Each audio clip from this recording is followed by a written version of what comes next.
Each country is an individual case. I mean, it's not possible to look at the broad swath of the Middle East and just say, well, it's good, it's bad. I mean, you can sort of make some sense of judgment when it comes to the trends.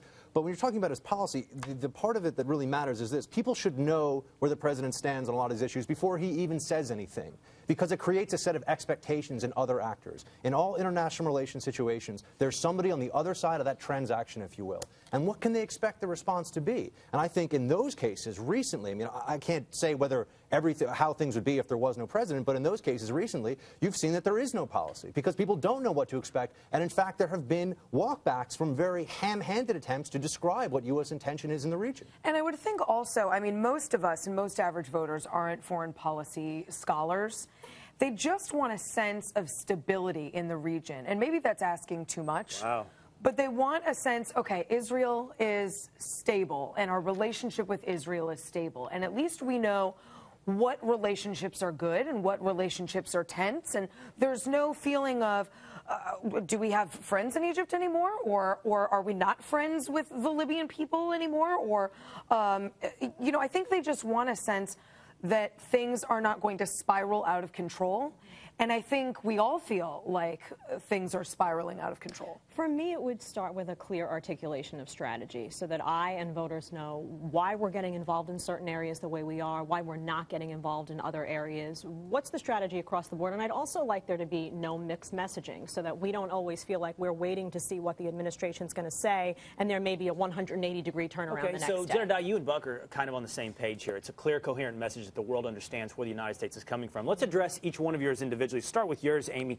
You set the standard at President Bush's standard. That is, there hasn't been an attack on American soil, and in the past 2 weeks, you feel like that has changed under President Barack Obama's leadership. I don't feel that has changed. That is categorically changed. That is categorically changed, and you have to count it as a failure when a United States ambassador is murdered on your watch. Let me just put this book up as part of Amy's argument. This is from the New York Times today. This is from I believe it's a source with the CIA. It says this is a catastrophic intelligence loss. We got our eyes poked out.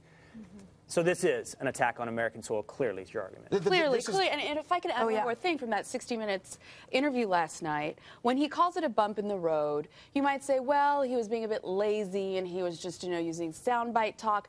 I want my president to be engaged. Was he not watching television? How about enraged? How about angry? How about a U.S. ambassador? I did not want a detached response about, well, bumps in the road, you got to go with the flow. No.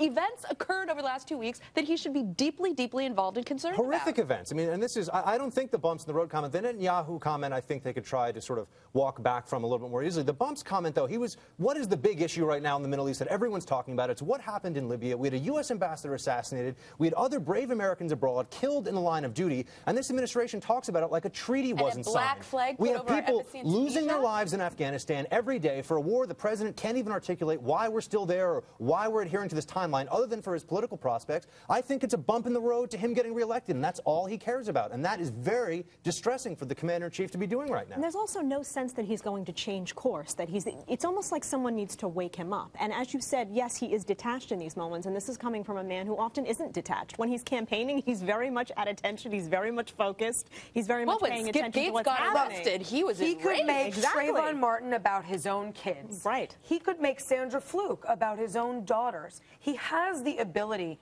to empathize. I'm not seeing it here at all. And this isn't hyperbole or feigned outrage. I have not seen him outraged or personally contextualizing the loss of American treasure in the past 2 weeks. And the Islamists are watching. Radical Islamists all over the world are watching this administration's reaction to an unprecedented assault on a U.S. facility since 1979, really, since the Iranian students stormed our embassy there. And Obama, like I said, he acts like this is something that we're just going to get beyond. We'll figure it out at some point. How about we're going to hunt down the people who did this and bring them to justice, which means kill them, by the way, most likely. I mean, that's what I would like to hear the commander-in-chief say. And instead, he acts like this is not a big deal. In fairness, he did say justice will be done. We have absolutely no sense of what that means, though. None. And he has not been telling us what I would say is a straight story about Libya since it happened. So even if he says that, I don't have any confidence that it will. All four of you made an impassioned, articulate plea about how President Obama has fallen short on foreign policy from not voicing a clear and coherent message, one that shows no emotion and outrage, and one that doesn't recognize an attack was perpetrated on American soil. So I think you guys have clearly won me over. How about SC's standard for success.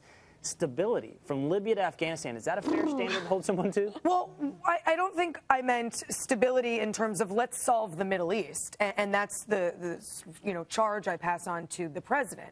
But the sense of it's not spiraling out of control. And the Arab Spring was not Obama's fault or doing. But I do want to sense, and I said this from the beginning, Buck, I sat across from you at this table and said, I don't know why we're not having more of an influence in Egypt and in Libya in terms of our foreign policy interests and in Syria. Because we can't, unless we want to land troops, which nobody wants to do at this point. I know, but this was my point. I want a little stability and control in a region that is spiraling out of control. That was the policy for